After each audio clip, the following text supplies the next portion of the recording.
قرآن کہہ رہا ہے اقیم الصلاۃ لدلوک الشمس۔ پیچھے قرآن نے تذکرہ کیا کہ رسول اللہ صلی اللہ علیہ وسلم پر اتنا زیادہ مشرکین کا دباؤ ہے کہ قرآن کہتا ہے کہ اگر ہم آپ کو ثابت قدم نہ رکھتے تو آپ بھی ان کی طرف مائل ہو جاتے۔ ظاہر ہے بہت سخت دباؤ اور جبر ہے آپ کے اوپر، تو ایسے موقع پہ ایسا کام کرنے کی ضرورت ہے جس سے آپ کو ثابت قدمی ملے اور اللہ کا قرب حاصل ہو۔ تو اس کا سب سے بہترین طریقہ قرآن کہتا ہے نماز ہے۔ یعنی اے نبی صلی اللہ علیہ وسلم آپ نماز کو مضبوطی سے تھامیے تاکہ آپ کو ثابت قدمی ملے، آپ کو اللہ کا قرب ملے، کیونکہ جس اللہ کے لیے کام کیا جا رہا ہے نا، جب تک اس اللہ سے رشتہ مضبوط نہیں ہوگا تو اس کام میں آپ ثابت قدم نہیں رہ سکتے۔ اور اللہ سے رشتہ مضبوط کرنے کا سب سے بڑا ذریعہ نماز ہے۔ اس لیے قرآن کہتا ہے اقیم الصلاۃ، آپ نماز قائم کیجئے لدلوک الشمس، سورج کے ڈھلنے کے وقت۔ سورج کب ڈھلتا ہے؟ جب بالکل بلندی پہ جا کے ڈھلنا شروع ہوتا ہے تو ظہر کا وقت شروع ہوتا ہے، الی غسق اللیل، رات کے اندھیروں تک۔ یعنی اس میں 4 نمازیں آ گئیں۔ سورج جب ڈھلتا ہے نا، بالکل بلندی پر ہوتا ہے، تھوڑا سا ڈھلتا ہے ظہر کا وقت، مزید ڈھلان پیدا ہوتی ہے عصر کا وقت، مزید ڈھلتا ہے مغرب کا وقت، اور پھر الی غسق اللیل، سورج تو غائب ہو جاتا ہے مغرب کے بعد، پھر رات کے اندھیرے میں یعنی عشاء کا وقت۔ وقرآن الفجر، اور فجر کے وقت میں، فجر کی تلاوت کے وقت میں۔ تو قرآن میں اشارہ کر دیا کہ اصل تلاوت کا وقت ہے ہی فجر کا۔ آج بعض اماموں کو ہم نے دیکھا فجر میں بڑی مختصر تلاوت کرتے ہیں، یہ بالکل غلط ہے۔ سنت ہے فجر میں طوال مفصل، یعنی سورہ حجرات سے لے کے سورہ بروج تک کی جو لمبی لمبی صورتیں ان کو تلاوت کیا جائے۔ تو فجر کے قرآن کے وقت بھی آپ نماز قائم کیجئے۔ ان قرآن الفجر، بے شک فجر کا جو قرآن ہے، فجر میں جو تلاوت ہے، کانا مشہودا، اس میں حاضر ہوتے ہیں۔ کون حاضر ہوتے ہیں؟ حدیث سے پتہ چلتا ہے فرشتے۔ فجر کا وقت اتنا مبارک وقت ہے جب اس میں امام صاحب قرات کرتے ہیں اور لوگ ہاتھ باندھ کے پیچھے امام کی قرات سنتے ہیں، ایک خاص سکینت نازل ہوتی ہے اللہ کی طرف سے، اور فرشتے بھی اس تلاوت میں نازل ہوتے ہیں۔ صحیح حدیث سے یہ بات ثابت ہے کہ فرشتے جو تبدیل ہوتے ہیں نا، ان کے آنے جانے کا وقت اور فجر اور عصر میں ہے۔ وہ جو فجر میں فرشتے آتے ہیں انسان کی حفاظت کے لیے، لہو معقبات من بین یدیہ ومن خلفہ یحفظونہ من امر اللہ، بہت ساری مخلوق اس کائنات میں ایسی ہے جہاں تک سائنس نہیں پہنچی، اور ہو سکتا ہے قیامت تک پہنچ ہی نہ سکے، وہ انسان کی عقل سے بالاتر ہے وہ مخلوق، اور یہ بھی ممکن ہے پہنچ جائے سائنس ترقی کر کے۔ وہ مخلوق انسان کو نقصان پہنچانے کی کوشش کرتی ہے، تو اس مخلوق سے بچانے کے لیے، جن میں جنات ہیں سر فہرست، ان سے بچانے کے لیے اللہ نے فرشتوں کا انتظام کیا ہے۔ تو حدیث میں آتا ہے صبح و شام، قرآن سے بھی یہ بات ثابت ہے، صبح و شام فرشتوں کی باریاں چینج ہوتی ہیں اور وہ ہماری حفاظت کے لیے اللہ کی طرف سے متعین ہوتے ہیں۔ تو ان کی جو حاضری ہے ان فرشتوں کی، وہ فجر کے وقت میں ہوتی ہے۔ اور یہ بھی حدیث سے ثابت ہے کہ بہت سے فرشتے صرف تلاوت سننے کے لیے زمین پہ اترتے ہیں۔ تہجد کے بارے میں حدیث میں آتا ہے کہ جب کوئی شخص تہجد میں قرآن کی تلاوت کرتا ہے تو فرشتے آنا شروع ہوتے ہیں اور اس کے جو ہے نا لبوں پہ اپنے منہ کو رکھ لیتے ہیں اس کی تلاوت کو چکھنے کے لیے۔ اتنا فرشتوں کو لطف محسوس ہوتا ہے تہجد کی تلاوت میں، اور پھر وہ تانتا بناتے بناتے جو ہے نا ایک دوسرے پہ سوار ہوتے ہوتے آسمان کی بلندیوں تک پہنچ جاتے ہیں۔ تو فجر کی نماز میں بھی یہ فضیلت ہے۔ تو آگے اللہ فرماتے ہیں کہ اللہ نے فجر کی نماز کی فضیلت کو بیان کیا، آگے اللہ فرماتے ہیں وَمِنَ اللَّيْلِ، یہ تو 5 نمازیں ہو گئیں، یہ تو ساری امت پہ فرض ہیں، لیکن رات کے کچھ حصے میں فَتَہَجَّدْ بِهِ کا مطلب اس حصے میں آپ نے تہجد پڑھنی ہے، نافلۃ لک، اے محمد صلی اللہ علیہ وسلم، یہ آپ کے لیے اضافہ ہے۔ کیا مطلب؟ یا تو نبی صلی اللہ علیہ وسلم پہ 6 نمازیں فرض تھیں، یعنی 5 فرض کے علاوہ تہجد بھی فرض تھی، تو اس لیے قرآن نے کہہ دیا کہ امت پہ تو 5 فرض ہیں نافلۃ لک، لیکن یہ تہجد آپ کے لیے اضافی ہے، یعنی آپ پر 6 نمازیں فرض ہیں۔ ایک مطلب تو یہ بھی ہو سکتا ہے۔ اور جو علماء اس کے قائل ہیں کہ نہیں نبی پر تہجد فرض نہیں تھی، تو ان کے نزدیک اس آیت کی تفسیر یہ ہوگی کہ یہ آپ کے لیے ایک اضافہ ہے اللہ کے قرب حاصل کرنے کا، یعنی 5 نمازیں تو پڑھنی ہی پڑھنی ہے، لیکن آپ اللہ کے قرب کے لیے ایک اضافی چیز بھی آپ کو دی جا رہی ہے تاکہ آپ کے درجات اور زیادہ بلند ہو۔ تو ایسی صورت میں یہ صرف نبی کے ساتھ خاص نہیں ہے، کیونکہ خطاب نبی سے چل رہا ہے، اس لیے اللہ نے کہہ دیا آپ کے لیے اضافہ، ورنہ حقیقت میں پوری امت کے لیے یہ اضافہ ہے۔ آگے اللہ فرماتے ہیں عسیٰ ان یبعثک ربک،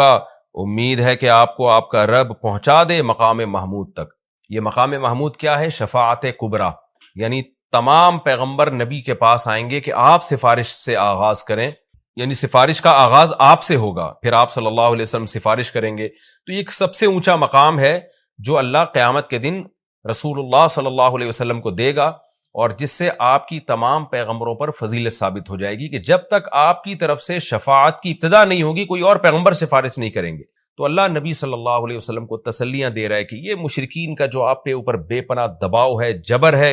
آپ اس میں تسلی رکھیے، آپ نماز قائم کریں اور تہجد کی پابندی کریں، اللہ نے آپ کو بہت بڑا آگے چل کے مقام دینا ہے۔ تو چونکہ نبی صلی اللہ علیہ وسلم بھی بشر تھے نا، مشرکین کے دباؤ کی وجہ سے آپ بھی ایک پریشانی میں آتے تھے، تو اس لیے اللہ آپ کو ثابت قدم رکھنے کے لیے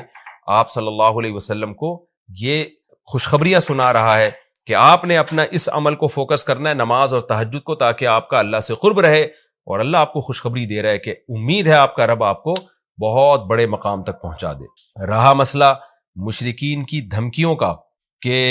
یہ پوری کوشش کر رہے ہیں کہ آپ کو مکہ سے نکال دیں، تو ہم نے تو بتا دیا کہ یہ خود بھی نہیں پنپ پائیں گے، لیکن آپ نے اللہ سے کیا دعا مانگنی ہے؟ وَقُلْ رَبِّ، کہہ دیجئے اے میرے رب، ادخلنی مدخل صدق، مجھے مکہ میں داخل کیجئے مرغوب داخلہ، اچھا داخلہ، اور مجھے مکہ سے نکالیے بھی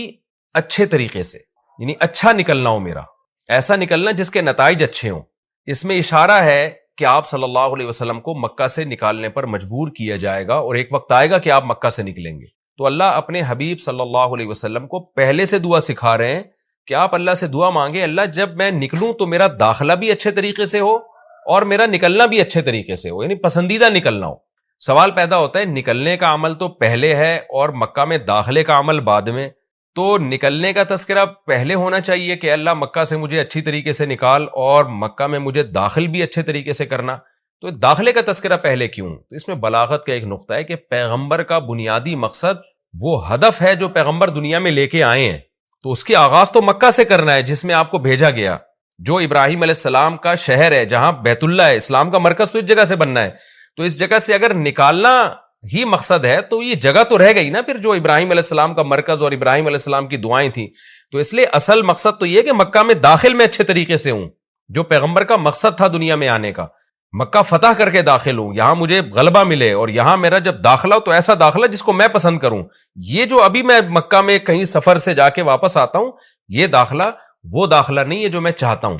تو چونکہ مکہ سے نکلنا مقصد نہیں ہے، نکالا اس لیے جا رہا ہے تاکہ داخلہ ایک طاقت کے ساتھ ہو اور اچھے طریقے سے داخلہ ہو، اس لیے اس داخلے کا تذکرہ پہلے کیا جا رہا ہے۔ ہاں، وہ داخلہ اس وقت تک ممکن نہیں ہے جب تک مکہ سے ایک دفعہ آپ کا خروج نہ ہو، تاکہ مدینہ میں ریاست بنے اور آپ 10,000 کا لشکر لے کر فاتحانہ انداز سے مکہ میں داخل ہوں، اور جس مقصد کے لیے اللہ نے آپ کو بھیجا تھا وہ مقصد پورا ہو۔ تو وہ مقصد نکلے بغیر پورا ہو نہیں سکتا، اس لیے نکلنے کا تذکرہ کر دیا، ورنہ اصل مقصد تو یہ ہے کہ اللہ میں مکہ سے نکلنا نہیں چاہتا، میں مکہ میں داخلہ چاہتا ہوں۔ داخلہ ایسا ہونا چاہیے مدخل صدق،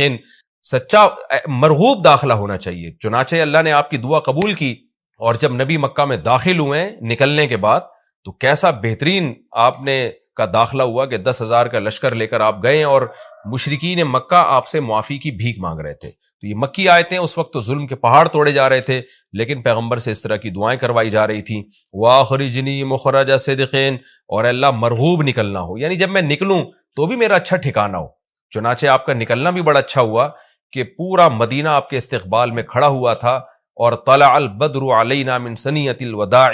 یہ جو ترانے ہیں یہ مدینہ کی بچیاں آپ کے استقبال میں پڑھ رہی تھی۔ تو آپ کا نکلنا بھی اچھا ہوا، یعنی مدینہ میں داخلہ جو مکہ سے نکل کے، اور پھر جو مکہ میں آنا وہ تو اس سے بھی زیادہ عزت اور شان کے ساتھ ہوا۔ وَاجْعَلْ لِي مِن لَّدُنْكَ سُلْطَانًا نَصِيرًا، اور اللہ تو بنا دے میرے لیے اپنے پاس سے زبردست طاقت جس میں میری مدد ہو، غلبہ دے دے مجھے مشرکین پر۔ یہ بھی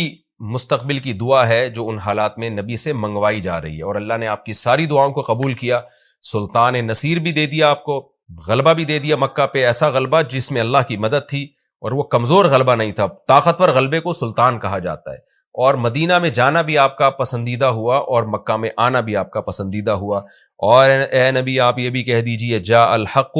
حق آ چکا ہے، وزہق الباطل، اور باطل فنا ہو چکا ہے۔ حالانکہ جس وقت یہ دعا منگوائی جا رہی تھی باطل فنا نہیں ہوا تھا، لیکن ماضی سے جب کسی چیز کو تعبیر کیا جاتا ہے تو یہ بتانے کے لیے گویا یہ کام ہو چکا ہے، حالانکہ ہوا نہیں، ہوگا، لیکن نبی کی زبان سے نکلوایا جا رہا ہے کہ آپ مشرکین میں اعلان کر دیں کہ بس یہ کام ہو چکا ہے، حق آ گیا، باطل ختم، اور یعنی ہوگا تو فیوچر میں، لیکن گویا ابھی ہو چکا ہے۔ اتنا یقینی ہے کہ میں تمہیں اس کی پہلے سے خبر دے چکا ہوں کہ باطل اب پنپنے نہیں پائے گا، کیونکہ حق اب آ چکا ہے۔ ان الباطل کان زہوقا، اور باطل تو ہے ہی فنا ہونے والی چیز، جب حق آتا ہے تو باطل فنا ہو جاتا ہے۔ نبی صلی اللہ علیہ وسلم جب مکہ مکرمہ میں داخل ہوئے نا تو آپ بتوں کو چھڑیوں سے گراتے تھے، چھڑی سے مکہ میں داخل ہو کے 360 بت کو ایک ایک کر کے چھڑی مارتے تھے اور وہ بت الٹے لڑکتے تھے۔ تو آپ اس موقع پر یہ آیت پڑھ رہے تھے کہ